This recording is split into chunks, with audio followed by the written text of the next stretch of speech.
Entonces, ¿en qué estábamos? Estábamos hablando de formas de calcular la fugacidad. Y vimos que habían 4 formas.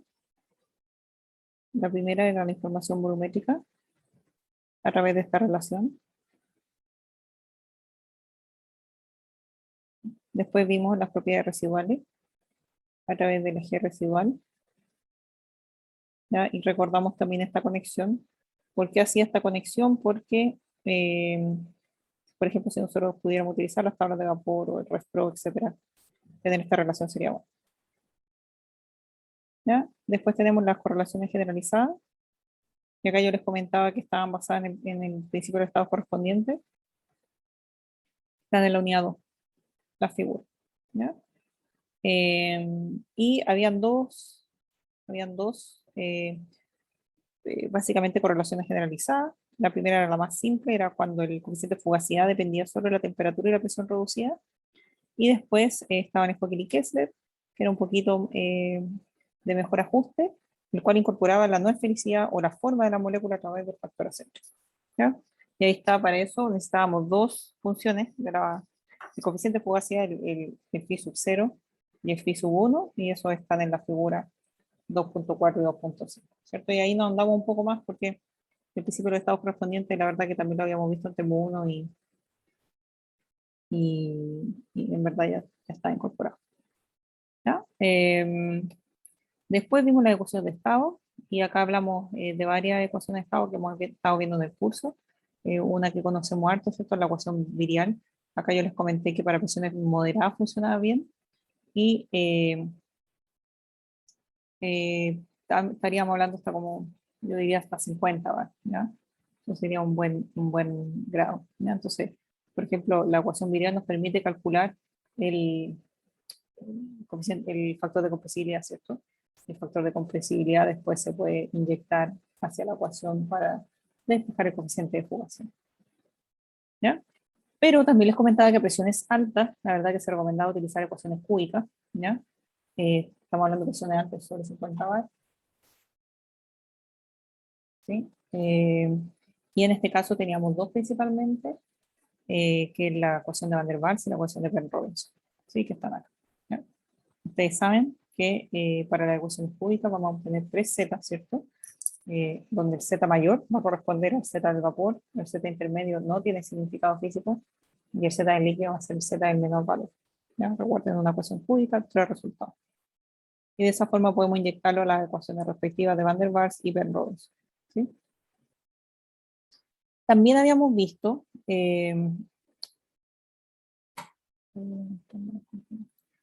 ¿ya? También habíamos visto que obviamente estas dos ecuaciones pueden ser utilizadas, ¿cierto? Quizás Penrose se va a ajustar un poco mejor que Van der Waals, pero la verdad que las dos funcionan súper bien a presión alta, ¿ya? Y también, aclaro, también lo que habíamos mencionado, que acá solo habíamos hablado del Z del vapor, por lo tanto aquí estábamos asociados a cálculo del phi del vapor, ¿ya? Eso quiere decir que estábamos asociados a cálculo de la fugacidad de la fase vapor. Sin embargo, ustedes saben que el criterio de fugacidad dice que la fugacidad, verdad que todavía no vemos esto con realidad, la fugacidad de la fase vapor tiene que ser igual a la fugacidad del líquido, ¿ya? Por lo tanto, yo podría o necesito calcular la fugacidad de las dos fases para poder identificar efectivamente que estoy en equilibrio. Entonces, lo que nosotros hemos visto hasta ahora está asociado a la fugacidad de la fase de vapor, ¿ya? Pero para el líquido hay muchas analogías que se pueden hacer. Por ejemplo, utilizando las ecuaciones cúbicas para la fase líquida, lo único que yo tengo que hacer ahí es tomar el z de menor valor correspondiente a la fase líquida. Entonces, lo que yo les decía, siempre ahí creo que terminamos la semana pasada, antepasada, es que si ustedes acá le reemplazan todos los z por líquido, van a calcular el phi del líquido y con eso la fugacidad del líquido. ¿Ya? Lo importante ahí es ser consistente con qué valor se va a tomar del resultado de la ecuación cúbica. ¿Qué más vimos? Vimos que había otra alternativa para calcular la fugacidad de la fase líquida y ahí fue donde terminamos la semana antepasada, que era, no era asociado a ecuación de estado, sino que era asociado a tomar como herramienta que la energía libre de Gibbs es una función de estado, ¿no? Entonces, Sí, yo puedo calcular la energía libre de X como H menos TS, pero también yo podría identificar un camino que me permite calcular la G residual y ese camino sea algo fácil para calcular, ¿ya? Entonces, en este caso, cuando nosotros queramos calcular la fugacidad del líquido, ¿ya? Vamos a tener que igual calcularlo con la G residual, pero acá tenemos que considerar algo, ¿ya? Que la G residual se define como la propiedad real, ¿ya? Esta es la propiedad real, que en este caso va a ser la fase líquida, porque vamos a calcular la fugacidad de la fase líquida, menos la energía libre de Gibbs del gas ideal. La referencia, y ahí había repetido varias veces, la referencia no cambia, ¿ya? Porque esa es la referencia a una propiedad residual, por lo tanto no la podemos cambiar, ¿ya? Entonces, ¿qué es lo que podíamos hacer? Podíamos trabajar esta expresión y tomar en cuenta lo que habíamos dicho antes, ¿cierto? Que la energía libre de Gibbs es una función de estado para poder generar un camino que me permita calcular la G de la fugacidad del líquido de forma más fácil, ¿ya?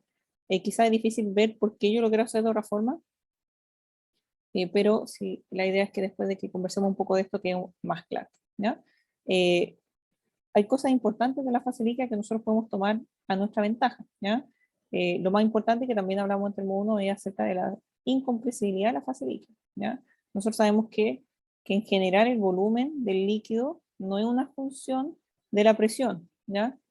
En general, obviamente, si un delta P muy, muy grande, la verdad que ahí obviamente va a generar un cambio en el volumen, pero en general, como los líquidos son incompresibles, no existe una dependencia muy fuerte del volumen con la presión, ¿ya? Entonces, como nosotros también sabemos que la energía libre de Gibbs se relaciona la, con las propiedades volumétricas, con el volumen y la presión, podemos tomar ventaja de la no dependencia de la presión con el volumen también para correlacionar todo, ¿ya? Entonces ahí un poco es lo que quiero llegar hoy, ¿ya?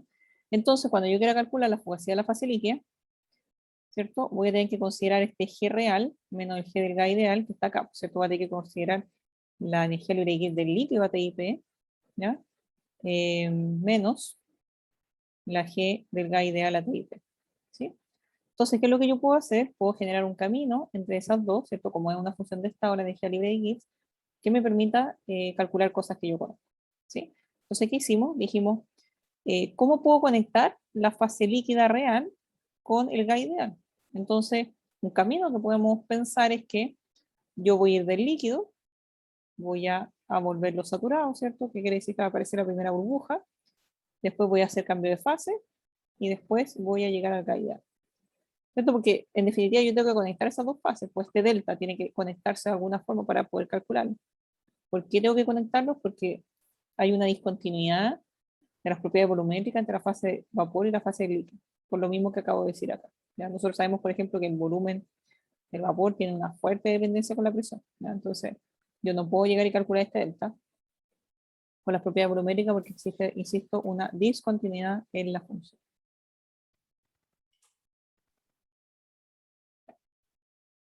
Entonces, ¿qué es lo que puedo hacer? Generar este camino que le acabo de indicar. ¿Cómo me va a quedar eso? Bueno, es que estoy sumando, tengo que sumar cero, ¿cierto? Entonces voy a tener un delta K que va a ser del líquido al líquido saturado, que está expresado acá, ¿ya? Obviamente cuando estoy en el punto de saturación tengo que poner la presión de saturación.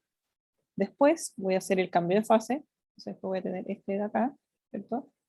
Líquido saturado, vapor saturado, que está expresado aquí. Y después voy a tener el último que me va a llevar de vapor saturado a gas ideal, que es este que tengo acá. ¿Ya? Y ahí básicamente estoy sumando ceros, ¿ya? Y ustedes dicen, chuta, profe, pasé de un delta a tres delta. Bueno, de nuevo, este delta no se puede evaluar directamente, tengo que encontrar alguna forma de poder evaluarlo. Y reduciendo esto en tres partes, la verdad que hace el análisis mucho más simple. Creo que hasta ahí queda. Entonces, claro, ¿cómo vamos a hacer esto? Dividámoslo en tres partes, ¿ya? Entonces, ¿cómo me va a quedar el primero? Primero va a quedar súper fácil, va a quedar la G del líquido ATIP menos la G del líquido saturado ATIP de saturación, ¿ya? Eso simplemente me va a quedar la integral de P de saturación hasta P del volumen del líquido en dP. Y como el volumen del líquido no es fuertemente dependiente de la presión, entonces simplemente me va a quedar como el G del líquido, ATIP, menos el G del líquido saturado, ATIP de saturación, me va a quedar como la integral de B por dP, ¿cierto? El B va a salir de la integral porque ya no va a depender de ella, ¿ya? Entonces, Yo lo puedo dejar así, por ejemplo, B del líquido por P menos P de saturación. ¿Ya? Lo importante acá es reconocer, lo pueden dejar así, ¿ya? Pero en definitiva, acuérdense que cuando el delta P o la diferencia entre la presión de saturación y la presión total no es muy grande, la verdad que este volumen va a ser constante. ¿Ya? Entonces, recordar aquí que el volumen del líquido es aproximadamente constante por la presión. Los líquidos, recordemos que los líquidos son incompresibles.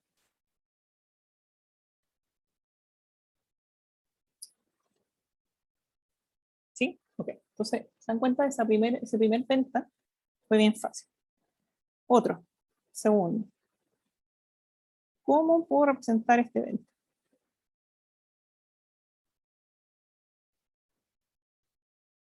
Quiero que lean bien lo que yo estoy escribiendo. Dice, la energía libre de Gibbs del líquido saturado a T y P de saturación menos la G de la energía libre de Gibbs del vapor saturado a T y P de saturación.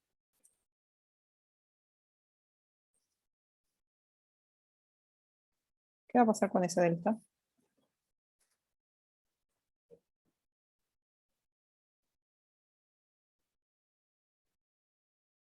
Quiero preguntarlo de otra forma. Ya, ¿Vale alguien cero? no. Vale cero, explica. Está bien, pero justifica. Porque depende de la temperatura y la presión, y como en la presión de saturación, la temperatura y la presión son la misma, son constantes. Exacto, exacto. El criterio de equilibrio establece que deben ser lo mismo. Ese es el criterio de equilibrio, de hecho.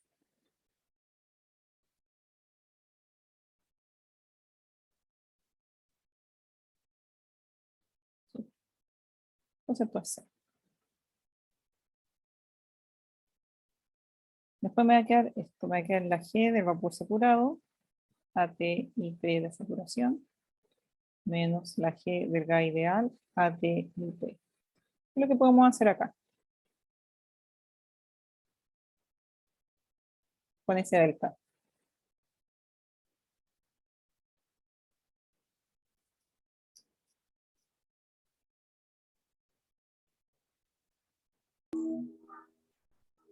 Con la propiedad residual.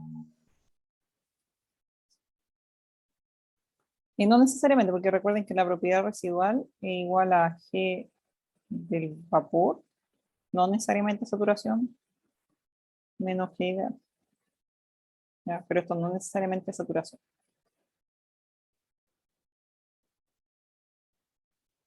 Lo que yo voy a hacer nuevamente va a ser sumar ceros. ¿Ya? Y voy a hacer lo siguiente, voy a tener mi ecuación inicial, que va a ser el G del vapor saturado. Todo esto va a tener sentido, ¿no? Menos el G del gas ideal a TIP. ¿Ya? Lo que yo voy a agregar va a ser un estándar de gas ideal efectivo. ¿Por qué? Porque esta es la energía libre de Gibbs del gas ideal, pero aquí yo no estoy restringiendo la presión, este es cualquier P. ¿Ya? Lo que yo voy a hacer ahora es que voy a sumar cero y voy a poner una base de gas ideal efectiva. Entonces voy a decir que la energía libre de Gibbs del gas ideal, AT y P igual a cero, que la del gas ideal, ¿cierto? Que el P tiene que tender a cero o cero, ¿ya? Más el G del gas ideal, AT y P igual a cero. ¿Sí? Eso es lo que estoy haciendo. Estoy sumando un cero y estoy sumando este estándar de gas ideal. ¿Por qué? Porque yo puedo combinar ahora este, por ejemplo, con este, ¿sí? Y esa integral yo ya la sé, que la vimos al principio de la unidad 2, y después puedo combinar esta, este término de acá con este término de acá, y eso es súper fácil también porque es una integral súper fácil del volumen del gas, ¿ya? Entonces, ¿cómo me va a quedar? Me va a quedar primero, me va a quedar el G del vapor saturado, estoy usando los mismos colores para que sepan qué término estoy juntando, menos el G del gas ideal, AT y P igual a cero. ¿Qué me va a quedar eso? Esa integral está asociada a la integral de la fugacidad, ¿cierto? De la propiedad volumétrica, y eso me va a quedar simplemente como la integral de este P igual a cero hasta P de saturación, ¿cierto? De el volumen del vapor menos RT dividido P en dP. ¿Sí? Y la otra definición me va a quedar así. Me va a quedar, me va a quedar menos, claro, me va a quedar así. Me va a quedar GI del gas ideal AT y P igual a 0 menos el G del, no, este TIP, perdón, TIP, perdón, TIP, claro, son los dos verdes, menos el G del TP igual a 0. ¿Ya? Simplemente me va a quedar como menos la integral de P igual a 0 hasta P de RTP dividido en dP, que esto es el volumen del gas ideal simplemente. ¿Ya? Solamente lo estoy escribiendo al tiro en función de P, porque como tengo el diferencial de presión, ahí es más fácil y ya sea al tiro que tengo que sacar el logaritmo. ¿Ya? Ok. Me va a quedar esto, me va a quedar en resumen, si junto ahora los tres términos, ¿cómo me va a quedar? Juntando todo, de ahí simplificamos, mejor para que no los términos de arriba no se nos vayan. Entonces tenemos, bueno, la parte 2 era 0, tenemos este de aquí. Este de acá. Ya vamos a tener el lado izquierdo, ¿qué va a ser? Va a ser RT, logaritmo de la fugacidad del líquido dividido P. ¿Cuál va a ser? La primera integral que sacamos fue esta. P de la presión de saturación hasta P, del volumen del líquido en dP. El término 2 se hizo 0 y después me quedan los dos términos que sacamos recién. Quedar de P igual a 0 hasta Pi de saturación del volumen del vapor, ¿cierto? Menos RT dividido P en dP menos la integral de P igual a 0 hasta P de RT dividido P en dP. ¿Ya? Entonces me quedan puras integrales en función del volumen. ¿Ya? Entonces, obviamente acá, de nuevo, el volumen del líquido no depende de la presión, y en otros casos acá tenemos el volumen del vapor, por lo tanto no lo podemos sacar de la integral. ¿Sí? Ok. ¿Hay algo más que yo pueda simplificar en esta expresión?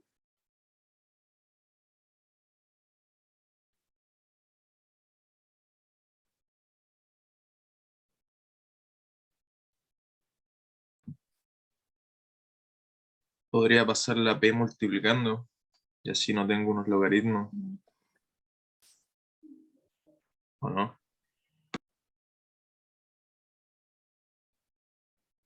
Pero es que la integral depende de P, entonces P no es constante, no lo puedo sacar.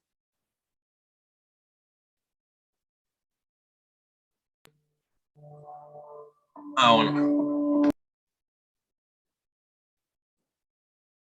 De hecho, estos términos, nosotros sabemos, por ejemplo, que esta integral, este color no funciona. Bueno, nosotros sabemos que esta integral, por ejemplo, es RT logaritmo de phi dividido P. ¿Ya? Pero acá como estamos en el punto de saturación, esto va a tener que ser phi de saturación por la presión de saturación.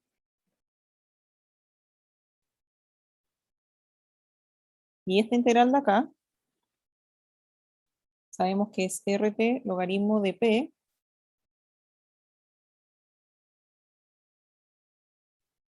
dividido este P que tiende a 0. Y acá también, pues, aquí no me corrige. Este P que tiende a 0.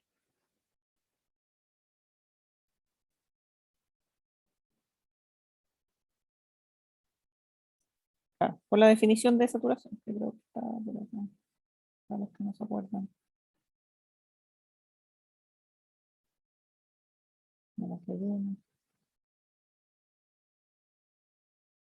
¿Qué para de las propiedades volumétricas la pasamos? Claro, esto, ¿se dan cuenta? Esto de escribir RT, logaritmo de phi dividido P, ¿cierto? Porque tiran el logaritmo para el otro lado y acá está el RT. Es lo mismo. Yo decía que ya teníamos esa expresión. Esta expresión es la que generamos al inicio de la unidad. ¿Ya? Entonces aquí estoy reconociendo nomás y evaluando en los puntos donde corresponde de acuerdo a la integral. Ok. Y después si combino todo,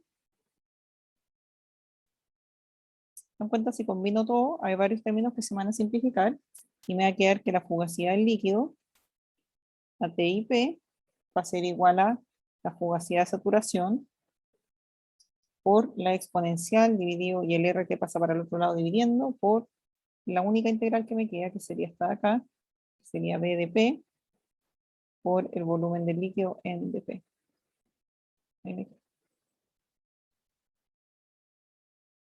Porque combino estos términos aquí y esos P se me cancelan y esos RT se me van a cancelar, entonces el único RT que me queda es este de acá y ahí me queda sobreviviendo el phi de saturación. ¿Por qué phi de saturación? Porque esta integral va de P a 0 hasta la presión de saturación. Y después me queda sobreviviendo esta integral. Claro. ¿Y qué es la fugacidad de saturación? Es simplemente la fugacidad, o sea, si yo escribo phi del líquido a las condiciones de saturación, eso es la fugacidad de saturación. Es solamente decir que la fugacidad en ese punto está evaluada la presión de saturación, nada más. ¿Ya? Ok.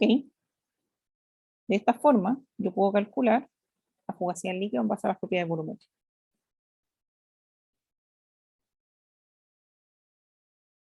Haciendo la misma analogía que acabamos de hacer ahora, ¿cómo calcularía la fugacidad de saturación? Y la fugacidad del líquido, por su definición, es pi del líquido, ¿cierto? Por P. La fugacidad de saturación en las condiciones de saturación debería ser simplemente la fugacidad de saturación, o sea, coeficiente de fugacidad de saturación por P de saturación. ¿O no? Estas analogías se pueden escribir, o sea, si yo estoy en P, es normal, y si estoy en P de saturación, tengo a todo ponerle el superíndice de saturación. ¿Ya? Otra cosa importante que quería mencionar acá es que se generó este término de aquí. Este término de acá. ¿Ya? Este término de acá se conoce como factor de Poynting. Factor de corrección de Poynting. ¿Ya? Y lo cual permite corregir la fugacidad de saturación a presiones altas. ¿Ya? Estoy a presiones altas.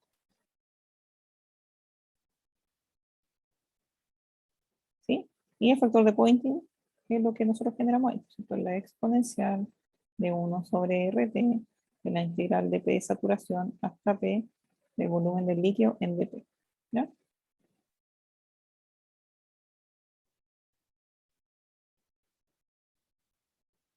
Como es una integral, este número, este valor de acá va a ser distinto que 0 cuando esta integral tenga un rango grande de presión. Por eso yo decía presiones elevadas, porque si la diferencia entre la presión total y la presión de saturación no es muy grande, esta integral nos va a dar 1, la exponencial nos va a dar 0. O sea, perdón, la exponencial nos va a dar 0 y el valor nos va a dar 1. ¿Ya? Entonces el Poynting nos va a dar 1 cuando la diferencia entre la presión y la presión de saturación no es muy grande. ¿Ya? Y eso igual depende de varios factores, porque obviamente la presión de saturación depende de la temperatura, entonces va a depender a qué temperatura estemos para entender el valor de esa presión de saturación y obviamente de ahí podemos decir qué tan lejana está la presión total también. ¿No? Y de esa forma nosotros podemos escribir que la fugacidad del líquido a TIP va a ser igual a la fugacidad de saturación por el Poynting. ¿No? Profesora, ¿esto es solo para calcular la fugacidad del vapor, o sea, del líquido? Sí, es solo para calcular la fugacidad del líquido, porque recuerden que estas expresiones se generaron de tener esta expresión general para fugacidad, está aquí, ¿cierto? Y aplicarla a la fase líquida. ¿Ya? Entonces, eso nace de la necesidad de poder conectar la fase gaseosa con la fase líquida en esta función de estado que es la energía Lorentz. Entonces, yo genero un camino que me acomode para poder calcular. Ahí poder evaluar, tomar en cuenta las discontinuidades que existen del volumen molar por la presión entre la fase líquida y la fase óptica. ¿Ya? O sea, ahí se generan todas estas expresiones y llegamos a lo que está acá. ¿Ya? Entonces, ¿qué quiere decir? Que yo no puedo utilizar esta expresión para calcular la fugacidad del vapor. ¿Ya? Esta expresión es bien fácil, en verdad, si ustedes se dan cuenta, porque, por ejemplo, acá que tengo de nuevo la integral del volumen en dP. Entonces, la verdad que a menos que el dP sea muy, muy grande, el volumen va a seguir siendo constante. Entonces, si el delta P tiende a 0, ya yo puedo simplemente calcular el Poynting como la exponencial, ¿cierto? Del volumen del líquido por P menos P de saturación. ¿Ya? Dividido por RT.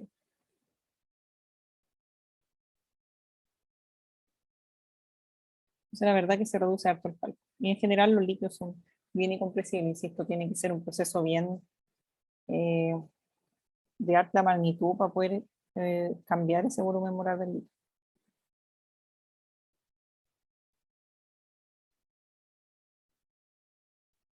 Pregunta.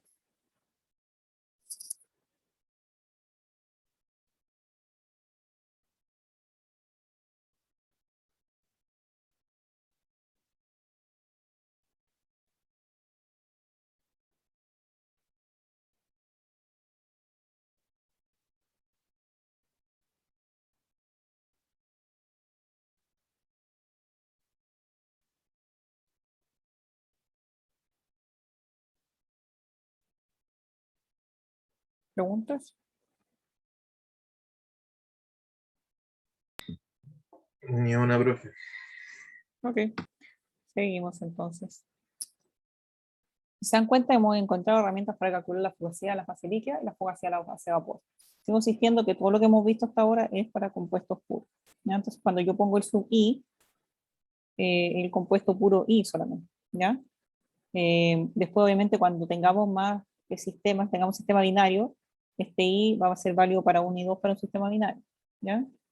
Pero si el sistema es puro, bueno, el I igual a 1. ¿Ya? Es un tema de nomenclatura que se introduce en termodos como para decir que esto efectivamente bajo cierto rango es aplicable si nosotros cambiamos el I, ya si empezamos a aumentar el número de componentes nuevamente.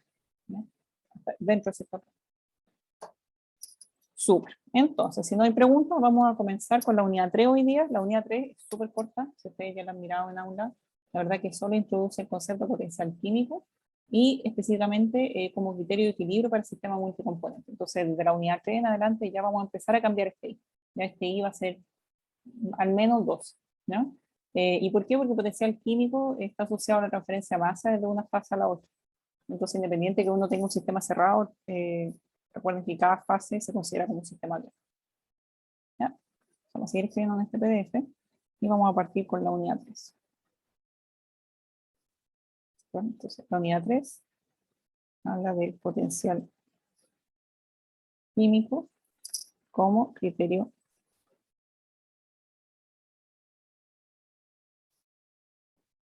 de equilibrio para sistemas multicomponentes. Entonces recordemos, ¿cuál era el criterio de equilibrio para un sistema puro?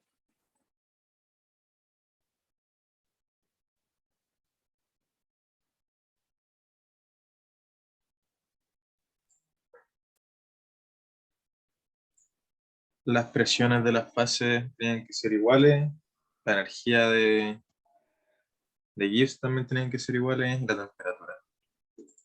Exacto. Es el criterio de equilibrio para un sistema puro.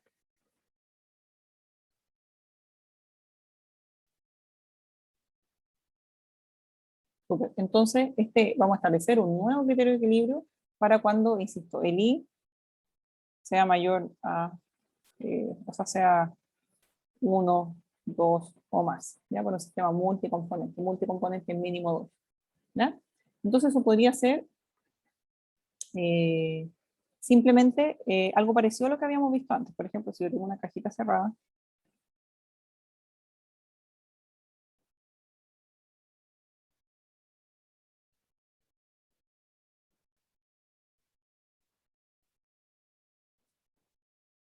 tengo dos fases, ¿cierto? Cada una de esas fases es un sistema abierto. Eso es lo que hemos conversado.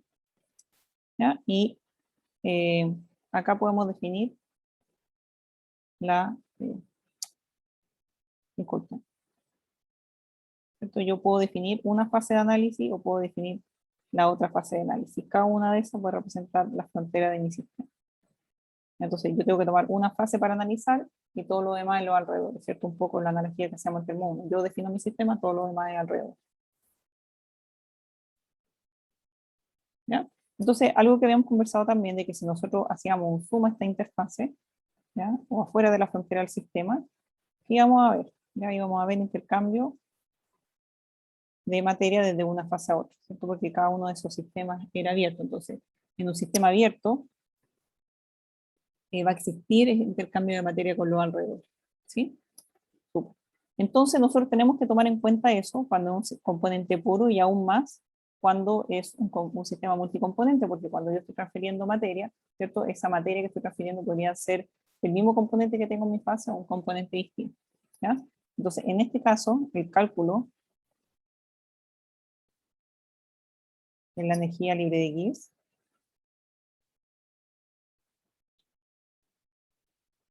debe considerar la posibilidad de que los moles que yo estoy transfiriendo entre una fase a otra pueden ser distintos. Ya que yo puedo estar transfiriendo, por ejemplo, si tengo n moles, ya voy a poder puedo estar transfiriendo, por ejemplo, para un sistema binario, moles del compuesto 1 y moles del compuesto 2. ¿Ya? Un sistema binario, por ejemplo, que sería lo mínimo. Entonces ustedes saben que la materia carga energía también, por lo tanto eso va a tener un impacto cuando nosotros tengamos que evaluar la energía libre de Gibbs, ¿ya? Entonces nosotros sabemos que para un sistema puro, ¿ya?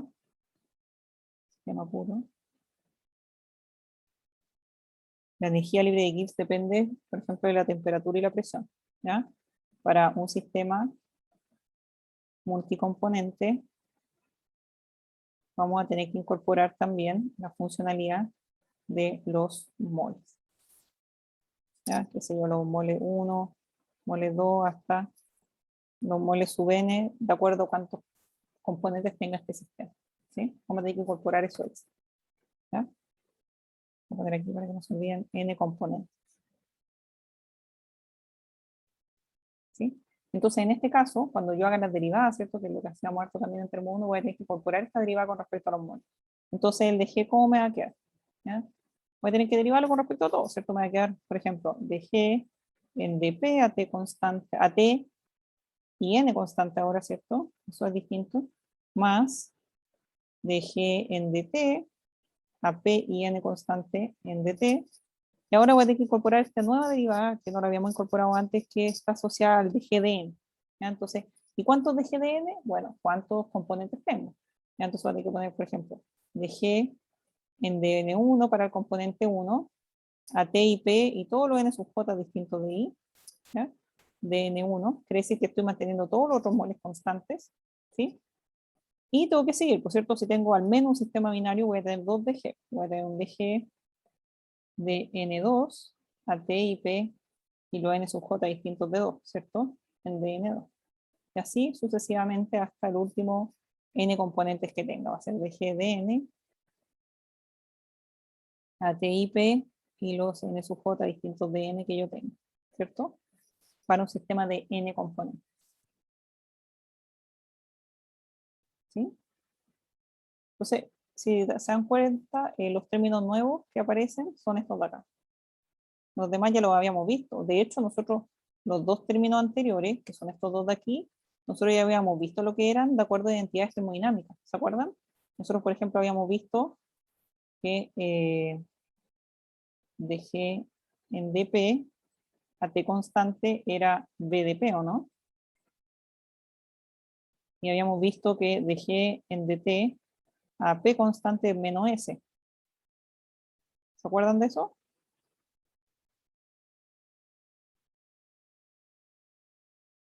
Esto es por la relación fundamental de la termodinámica, ¿cierto? Que es H, o sea, G es igual a B de P menos S en dt.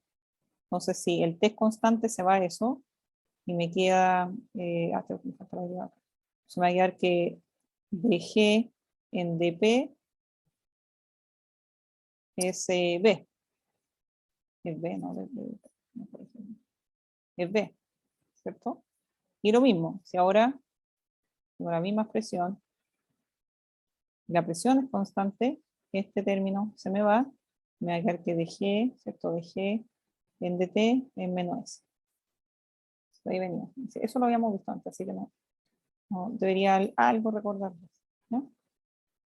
Pero lo que estamos incorporando son estas nuevas derivadas. Y para esta nueva derivada no tenemos una identidad termodinámica que podemos reemplazar rápidamente, ¿sí?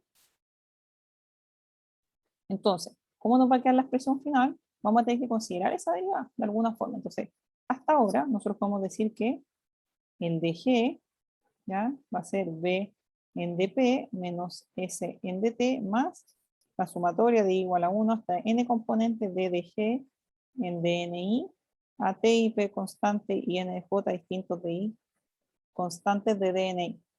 ¿Ya? Estoy hablando de i número de componentes. ¿Ya? Recuerden que hasta acá era la expresión que conocíamos para sistemas puros o de un componente como el que llamar. ¿Ya? Bueno, entonces se define una nueva propiedad termodinámica que se conoce como potencial químico. Se define el potencial químico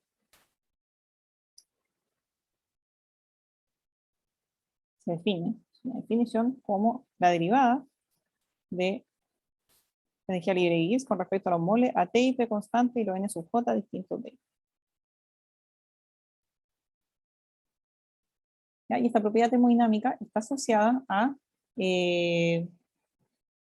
básicamente la transferencia de masa desde una fase a otra. ¿Por qué? Porque está asociada, evalúa el cambio que tiene la energía libre de Gibbs cuando los moles varían. Entonces, cuando el sistema es abierto, y específicamente acá hace referencia a que es un sistema multicomponente. ¿Sí? Entonces, el potencial químico está asociado a la transferencia de materia de una fase a otra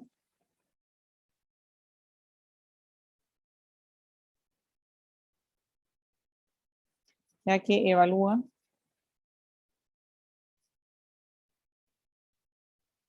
el cambio en la energía libre de Gibbs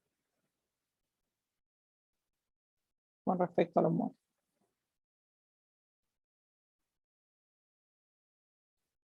¿Ya?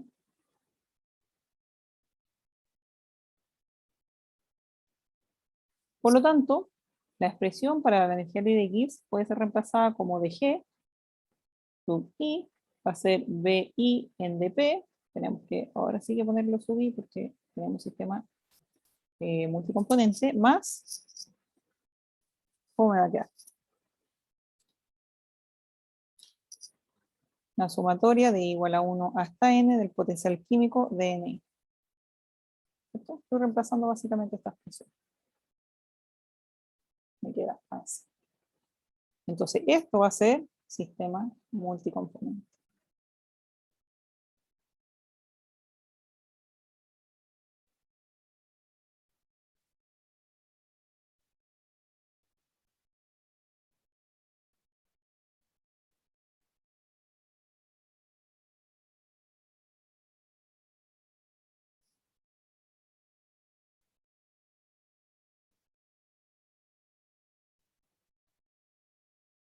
Ok. Bueno, el título de esta unidad se llamaba potencial químico potencial químico como criterio de equilibrio para el sistema multicomponente. Acá no hemos hablado de eso todavía. Acá lo único que yo hice fue introducir el concepto de potencial químico. Entonces, esa es la primera parte. ¿Ya? Entonces, ¿qué es el potencial químico? Es el cambio de la energía libre de Gibbs con respecto a la transferencia de masa que está ocurriendo desde una fase a otra. Esa transferencia de masa va a tener más de un tipo de componente, ¿ya? Porque está hablando de los N sub J distintos de N, ¿ya?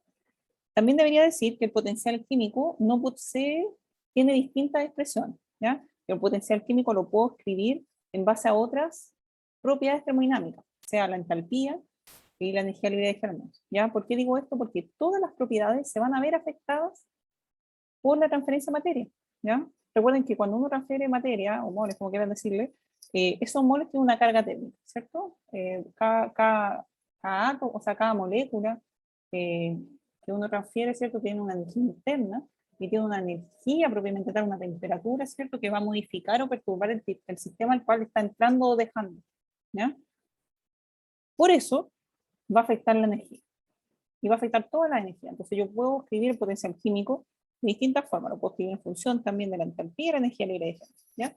¿Por qué decidimos ver en el curso la relación del potencial químico con la energía libre de Gibbs? Porque la energía libre de Gibbs, yo les dije que es una propiedad termodinámica muy, muy relevante que vemos en termodinámica de equilibrio, ¿ya? Y la energía libre de Gibbs ya es un criterio de equilibrio. Por lo tanto, nosotros queremos tener más herramientas para poder determinar que nuestro sistema esté en equilibrio. Por lo tanto, conectamos el potencial químico con la energía libre de Gibbs, ¿ya? Entonces, ahí esa motivación. Pero quiero ser súper clara que ustedes podrían encontrar en los libros expresiones del potencial químico con otra energía. Principalmente las otras dos que se ven son la entalpía y la energía libre de Fermat, ¿ya? Súper, súper importante. La transferencia de materia o de moles afecta a todo el sistema, ¿ok? Entonces, ya hicimos la conexión.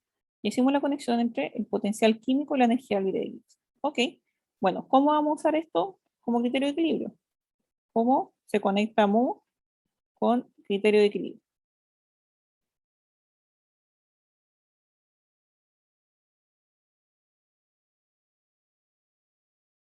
Bueno, conversémoslo ahora, ¿cierto? Entonces, nosotros, ¿cierto? Tenemos nuestro sistema acá, nuestra cajita, ¿ya?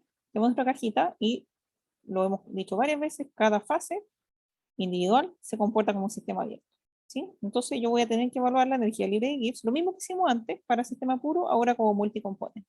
Entonces voy a evaluar la energía libre de Gibbs en la fase 1. ¿Cómo me va a quedar eso? Me va a quedar como el volumen 1 de la fase 1. Lo mismo que hicimos anteriormente, lo estoy escribiendo ahora, pero voy a incorporar el potencial químico en la definición. Entonces va a ser la sumatoria de igual a 1 hasta n, el potencial químico de la fase 1 y los moles de la fase 1. ¿No? Esto va a ser fase 1. ¿Ya? Y me falta algo subido. ¿Ya? Y lo mismo para la fase 2. ¿Ya? Esto me va a quedar aquí.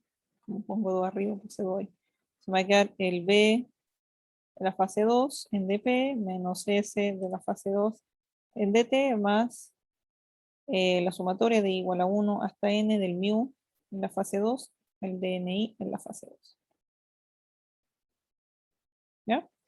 ¿Qué cosas yo sé que se deben cumplir en el equilibrio? Para cualquiera, independiente si el sistema es puro o multicomponente. Que la temperatura y la presión son constantes. Usted me dice, profesora, la energía libre de Gibbs también. Ya. Yo dije al principio que en el equilibrio, independiente, si I es igual a 1 o I es igual a 1 o 2 o N, ¿ya? Estoy hablando de los criterios de equilibrio que son para cualquier sistema, sea puro o multicomponente. El criterio de energía libre de Gibbs es para compuestos puros, ¿sí? Por lo tanto, no aplica en forma generalizada. TIP sí. TIP aplican para forma generalizada. ¿Ya? Es algo que se utiliza sistemáticamente en el laboratorio para ver si estoy en equilibrio. Ok. Bueno, entonces, ¿qué hago con la energía libre de Gibbs? Hay cosas que yo sé. Por ejemplo, sé que la energía libre de Gibbs total va a tener que ser una sumatoria de la energía libre de Gibbs de la fase 1 más la energía libre de Gibbs de la fase 2. ¿Ya? Y eso me va a indicar que voy a tener que sumar todas estas cosas. ¿Sí?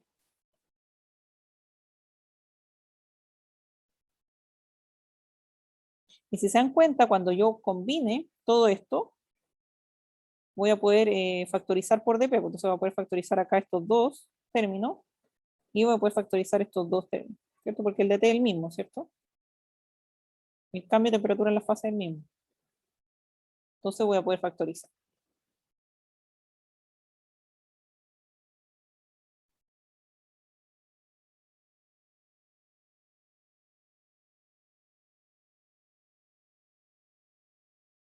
Hay otra cosa que sé también, que globalmente el sistema es cerrado. ¿Qué quiere decir eso? Que la transferencia de una fase la tiene que tomar la otra. ¿Qué quiere decir eso? Que la sumatoria de igual a 1 hasta n del potencial de la transferencia masa de la fase 1 más el potencial químico asociado a la transferencia masa en la fase 2 tienen que sumar 0. ¿Sí? Porque el sistema globalmente es cerrado. Por lo tanto, el potencial químico que está asociado a la transferencia masa en la fase 1 debe equilibrarse con el potencial químico la referencia más al sistema 2. ¿Sí? Entonces, por ejemplo, si estoy inventando, pero si el potencial químico es positivo acá, va a tener que ser negativo acá. ¿Ya? Porque obviamente la referencia masa de una fase la ganó el otro. ¿Sí? Entonces, esto tenemos que considerar. ¿Qué otras cosas sé también asociar a que el sistema es cerrado globalmente, porque es una cajita completa? ¿Ya? A que los moles totales son constantes, ¿no es cierto? Entonces los moles totales, que son la sumatoria de la fase 1 y 2, también son constantes. Entonces cuando yo tomo la derivada del dn total va a ser igual a 0. ¿Sí o no? Y eso va a ser igual a dni más 1 dni de la fase 2. Entonces eso también lo sabíamos y está asociado a lo que acabo de decir, ¿cierto? Que si pierdo moles en una fase, la otra los gana. Y eso está identificado por este signo menos acá.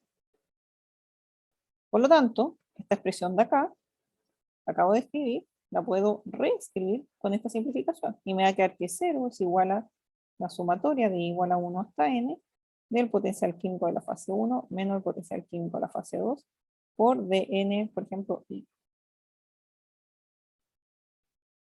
Y ya saben para dónde voy, porque hemos hecho esto varias veces. Ustedes saben también que el dni no puede ser 0, porque los moles de la fase 1 no tienen restricción de ser 0, ¿cierto? Porque pueden variar, si estamos hablando de que es un sistema abierto. Pueden variar, por lo tanto, dn en la fase 1 va a ser distinto de 0. ¿Por qué no? La fase 1 es abierta.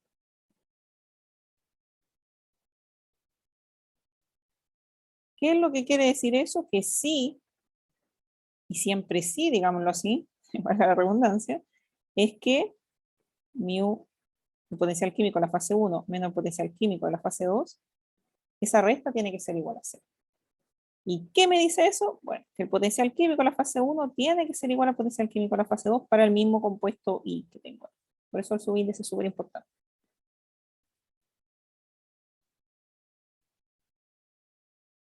Por lo tanto, para un sistema binario,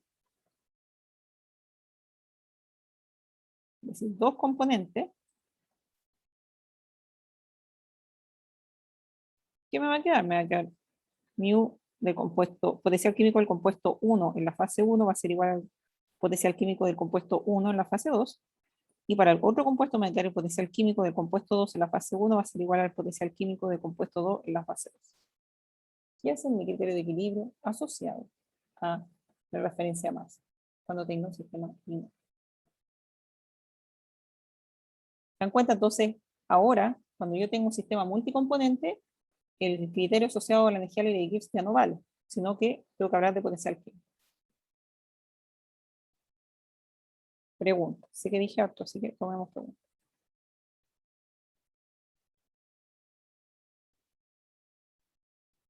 Profe, no logro como dimensionar bien esto de tener dos componentes en dos fases.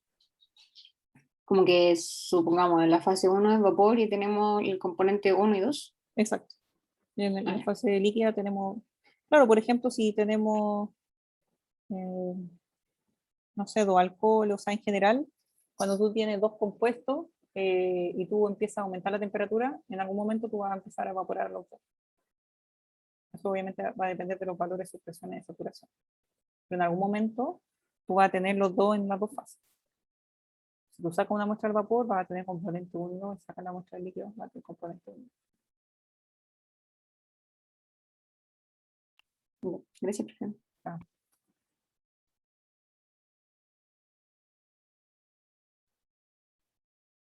preguntas. Sé que lo dije rápido, pero esto ya es un ejercicio que hemos hecho hartas veces, entonces la verdad que, por ejemplo, esto ya lo hemos repetido un montón de veces, pero por eso no me... Esto también, que la fase 1 abierta, por lo tanto existe variación de mole. Acá solamente estoy haciendo el inciso de que esto va a ser para cada componente, por eso hago énfasis en el I. ¿Ya?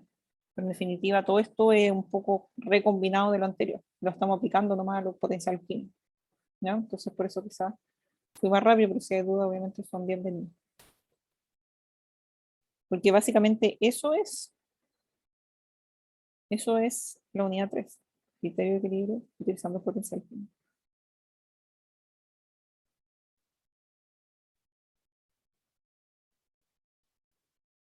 Pregunta.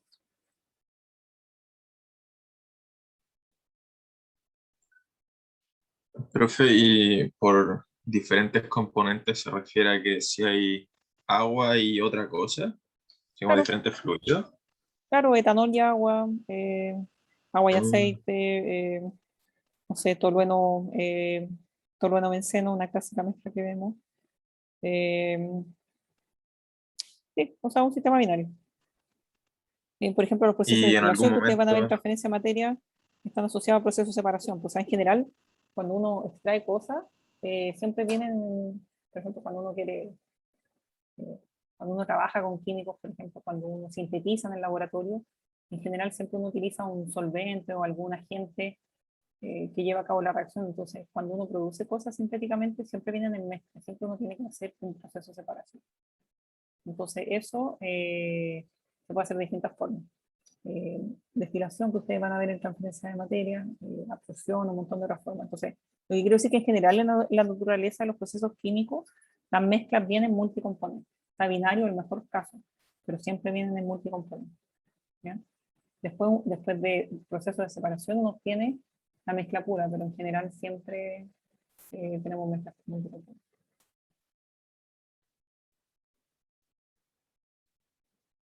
Sí, quizá ahora un poco ambiguo, pero los procesos de destilación son súper importantes en la industria química por lo mismo, porque hay que en general siempre hay que separar cosas, o sea, nada viene puro.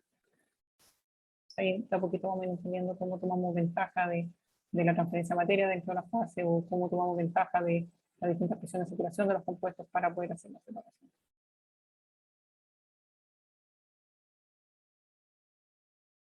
Todas estas cosas son importantes, porque también hay que considerar el potencial químico, cómo afecta la estabilidad. Así que todo esto es súper relevante. Todavía de a poquito vamos a empezar a ver las conexiones y ojalá que eso me haga más fácil a ustedes entender, pero primero tenemos que aprender la parte teórica para poder aplicar.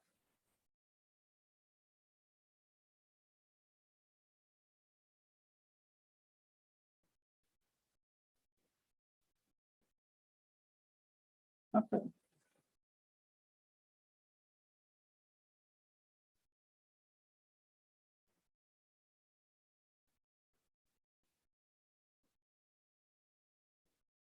Profe, ¿y aquí en ningún momento cuantificamos la energía que se traspasa entre componentes? Porque como están interactuando, si bien el factor que acabamos de ver Es que el potencial relaciona... químico representa eso, porque va a decir, como el potencial químico define qué es lo que le ocurre a la energía libre de Gibbs, con la transferencia masa, la energía libre de Gibbs es energía de H menos TS. Ah, ya. Entonces, cuando uno calcula ese valor de potencial químico, uno asocia como el cambio de energía del sistema, considerando el factor entrópico también, porque es súper completo, porque si recordamos la definición de la energía libre de Gibbs, ¿cierto? Tenemos la energía total del sistema menos el desorden. Entonces, es súper completo en tomar en cuenta qué es lo que le está pasando al sistema en su perturbación completa. Entonces, después que uno hace, uno evalúa el DG, pone esa transferencia de masa, manteniendo todo lo demás constante. O sea, en termodinámica ustedes saben, cambiamos la temperatura, dejamos constante la presión. Cambiamos la presión, dejamos constante la temperatura. Si no, no podemos evaluar los cambios. Está todo, uno hace un experimento, tiene que cambiar una variable a la vez. Solo van a ver en diseño de experimentos también. Pero en general, o sea, igual yo sé que le hace sentido cuando yo les digo eso, o sea, como en criterio general es de entender que eso puede ser así. Profe, ¿Sí? cuando hablamos como de el ejemplo de una energía total, o sea, una energía libre de Gibbs total, eso lo estamos tomando como si fuera una mezcla, ¿Puedes repetir o eso, por favor?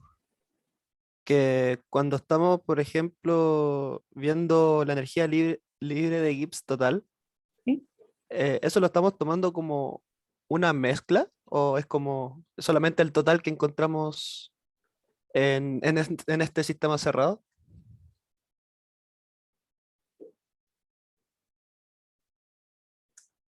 Es que ese deje total es para ese sistema cerrado. Ah, ya, pero no Pero ese sistema necesariamente es cerrado es como que... multicomponente. Ok. pero no es necesariamente que esté como mezclado Es todo. que para que sea una mezcla tiene que estar mezclado. O sea, por ejemplo, si tú tienes, ya, buena pregunta, si tú tienes un sistema que es completamente invisible, como por ejemplo el agua, el aceite no es completamente invisible, y tú tienes completa separación de los dos compuestos, entonces si yo tomo una muestra aquí, solo veo moléculas del compuesto 1, si yo tomo una muestra acá, solo veo componente 2, eso no es una mezcla. Ah, ok. Entonces este Y análisis nosotros no lo aplica estamos ahí. viendo así. Claro, Ok. y por el agua, el aceite, tú tienes toda una interfaz tienes toda una interfase donde existe invisibilidad. Eso es súper interesante también cuando veamos equilibrio de sistemas menos reales. En general tú tienes zonas de miscibilidad e inmiscibilidad, pero eso es una mezcla, porque es heterogénea, pero es una mezcla igual. Entonces, los regímenes de miscibilidad puede hacer esto de análisis. Ah, ok. Ya, ahí ¿Sí? me quedó claro. Sí, Súper. gracias, profe.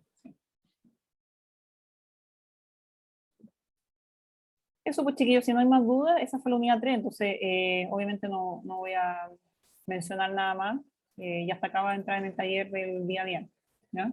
Y el miércoles partimos full con la unidad 4, si ustedes se dan cuenta no nos queda, la verdad que el certamen 2 se pasa volando, ¿se acuerdan cuándo era el certamen?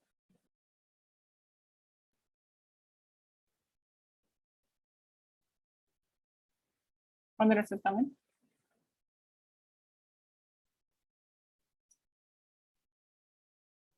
El 29 de octubre. El 29 de octubre, ¿no? Entonces vamos a pasar harto tiempo, el 29 de octubre, esta semana no hacemos clases, se dan cuenta nos quedan 4 semanas de clase nomás para el certamen, se nos va a ir volando.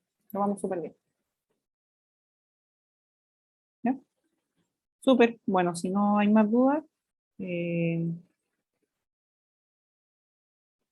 lo dejamos hasta acá entonces para que no